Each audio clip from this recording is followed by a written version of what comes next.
Today we're looking at Diamine Bilberry.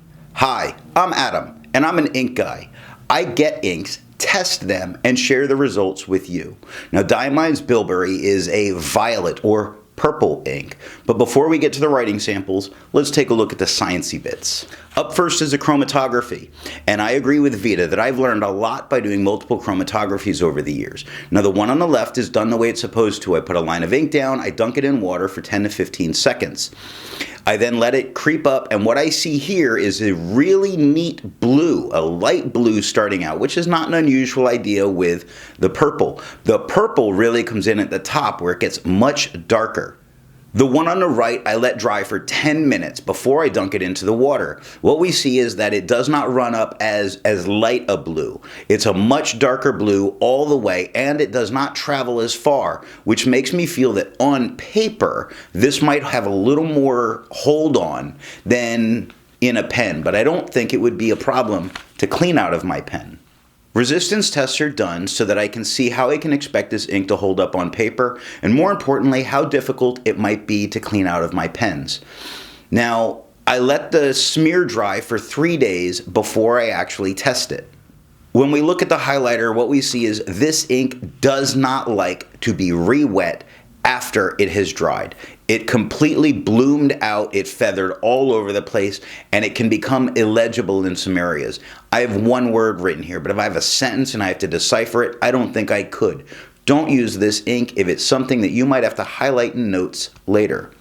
Now, water completely reactivated it, started to pull it off the page, which is what we're expecting from the highlighter. I don't think it would take more than water to get this to completely go away. Pen Flush did the same thing as the water, but just a little bit more of it came up. Again, this is 30 seconds of a drop to make it go away. Bleach completely removes it from the page. It doesn't look like it was there. You see the perfect outline of what was the bleach circle.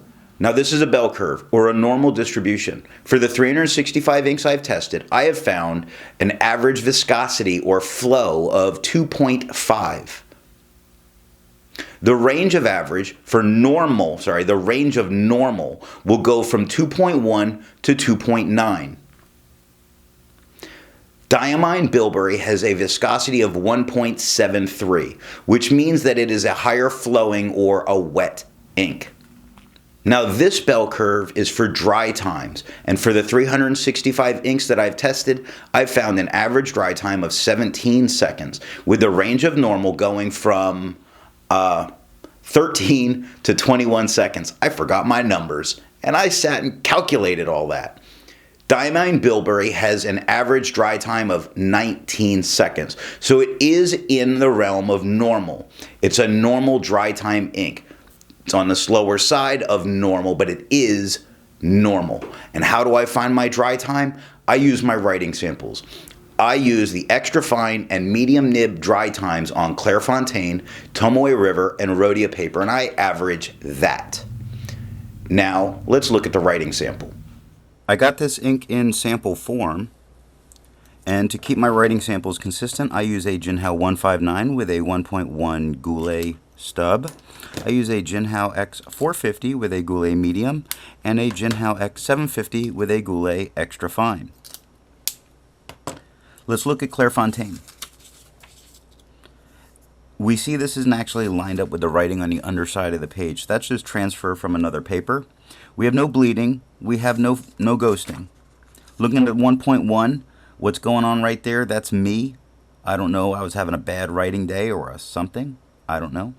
But with the 1.1, we have no feather, no spread, no halo, no shade. We have what looks like the beginning of some sheen, the tiniest bit on the edges of some of the letters. But this ink doesn't really get much sheen.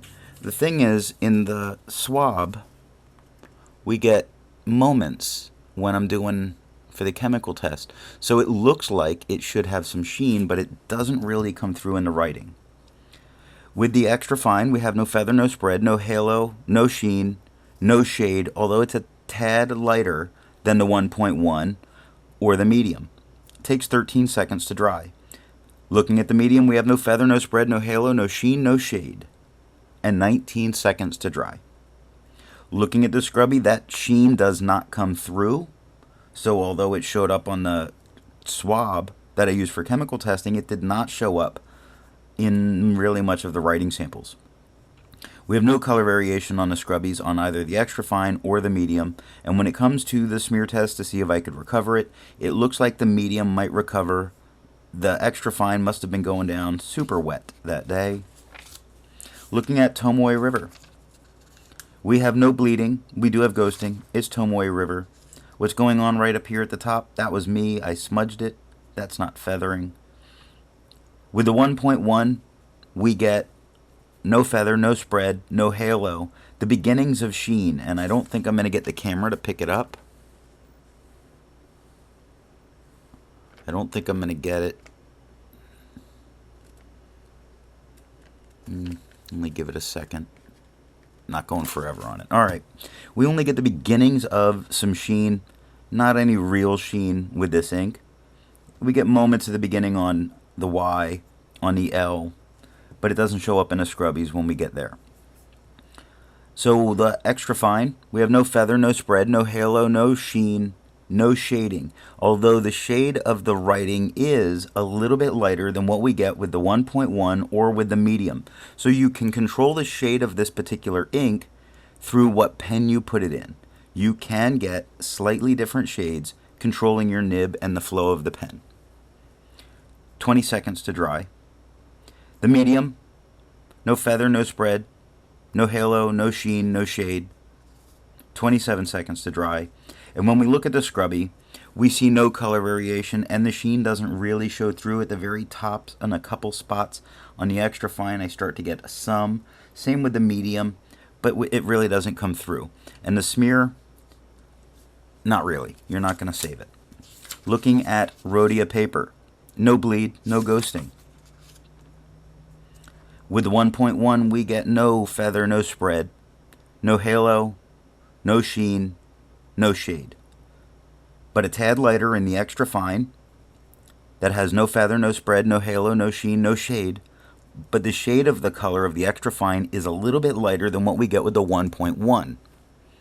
15 seconds to dry. On the medium we get the same thing, a little bit darker than the extra fine, but the writing itself has no feather, no spread, no halo, no sheen, no shade. And it takes 20 seconds. We don't see any color variation in the scrubby, so we don't really expect to be able to get it in the writing. And when I took my notes for this, and I took it with a Cross Baily, that's a pretty wet medium, I didn't get any sheen on that onto Tomoyo or onto Rhodia paper. So it shows up in that the color swab nowhere else. On the smear, I would be able to recover that smear. Now, because this color is just so strong and truly holds its place, I went for two toned papers, a yellow and a kind of grayish tone. With the yellow Rhodia paper, we have no bleeding, no ghosting.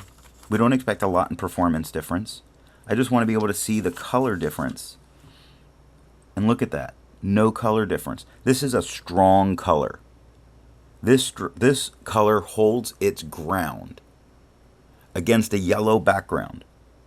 The 1.1 gives us no feather, no spread, no halo, no sheen, no shade. The extra fine gives us no feather, no spread, no halo, no sheen, no shade. 15 seconds to dry. Again, it's exactly the same tone we get on white.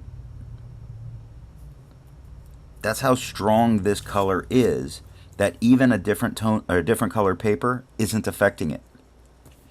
With a medium nib, we have no feather, no spread, no halo, no sheen, no shade. 20 seconds to dry. And on the scrubbies, we see in the scrubbies we're going to get no color variation. We could still recover this. So then I went to white lines paper. Now white lines paper is actually a little gray, and that's what lets it have the white lines. You don't see the white lines on camera. It has white lines, as it states. It's nice for taking pictures of what you've written. We do have bleeding. We do have ghosting. It didn't hit the page below. Again, I'm looking at that color.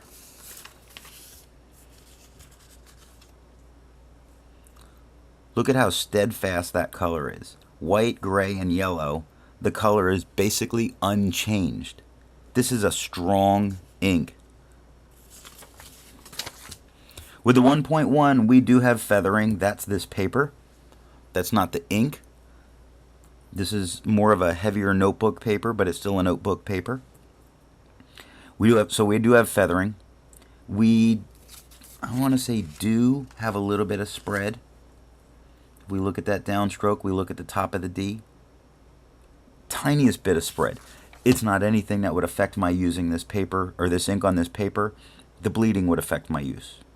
On the extra fine, we don't see any feathers, which is neat. We don't have any spread. We don't have any halo, sheen, or shade. But look at that. While it holds its color, no spread. Nice. 4 seconds to dry. So good for in-classroom use. In meeting use. Great thing. With the medium, we have no feather, no spread, no halo, no sheen, no shade. So it's well performed, other than bleeding through. Other than the bleeding through. This 7 seconds to dry. The scrubby shows us we're not going to get any color variation. And on the smear test, it doesn't show on camera, but in person, I can see that. So if I smeared it, I would get it. That's the only problem I'm having with the white lines. I like their notebooks. I wish they used slightly better paper. But this wouldn't stop me. The white lines paper doesn't have the white lines on the back side. It's made for using one side. So that's all that I have for the writing sample. Instead of trying to find inks that look like Diamine's Bilberry, I would prefer to find an ink that complements its color on the page. And for that, I chose Diamine's Peach Haze because the two of them are polar opposites and wonderful.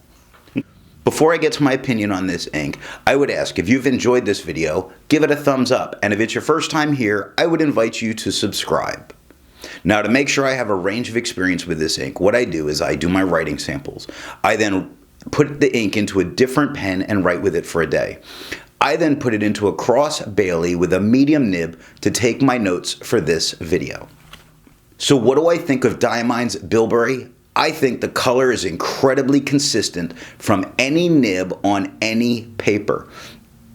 That kind of consistency can be very, very nice. When you have a color you like, you don't necessarily want the variation. While I'm a fan of the shading, that's the quality that I like most in inks.